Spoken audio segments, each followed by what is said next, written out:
alam mo naman, ang Pilipinas, ang social media capital of the world. Aba, just to give you an idea, alam mo itong mga social media influencers, sabi ng, ang estimate po ng industriya, kapag merong mga 1 million followers, kumikita yan, bawat Instagram post nila, for example, nasa 100,000 to 150,000 ang kikitain nila sa isang IG post. Pag less than 1 million yung followers mo, nasa anywhere between 50,000 to 80,000. Grabe, ang lakas kumita ngayon. Sa mga balita, Sir Mike, we'll pick your brains, baka naman pwede mong payuhan ng BIR. Nahihirapan daw sila at mahihirapan silang buwisan.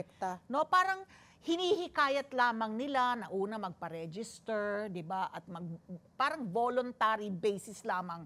Because wala naman sila talagang paraan na ma-monitor, no? Kasi yung information kailangan nila from foreign tax jurisdictions, no? Foreign companies like based YouTube abroad, di ba? To give them the needed information.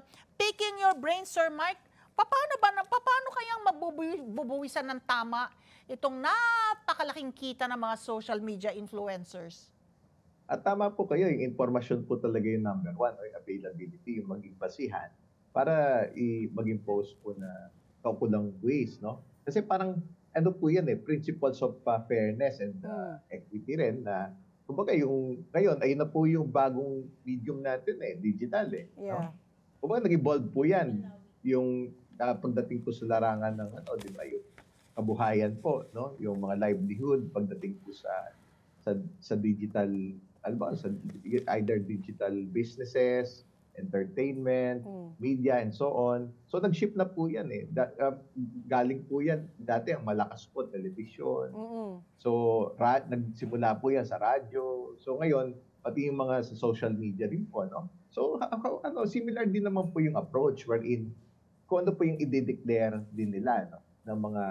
Yung mga kumikita po dyan sa digital sa digital space and platforms, no? Kasi yun na po talaga, nandoon na po yung pera at kalakalan ngayon, di ba? Karamihan po online businesses, e-commerce. So similar na naman po yung prinsipyo. Kumbaga parang para lang kumbaga kung natatax yung mga conventional businesses, yung mga ganun din po sa mga paano online po nga po, Sir Mike, businesses. YouTube, Instagram, yung mga platforms po nila which are foreign based, no? Paano pong makukuha yung impormasyon kung magkano yung ibinayad nila na kinita nga po nitong social media influencers na ito?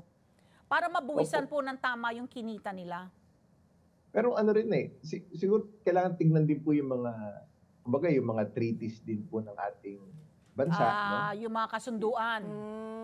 Opo, kung ano po yung allowed na kasi kasama rin po yan sa mga free trade agreement ngayon Pati yung mga, di ba, kasi kasama na po yan sa mga, yung mga, besides po sa conventional o mga physical goods and services, pati rin po yung online businesses and digital businesses, kasama na rin po sa mga kasunduan na yon kung ano po yung allowed na kung kailangan ng yung mga information. So tingnan natin yung mga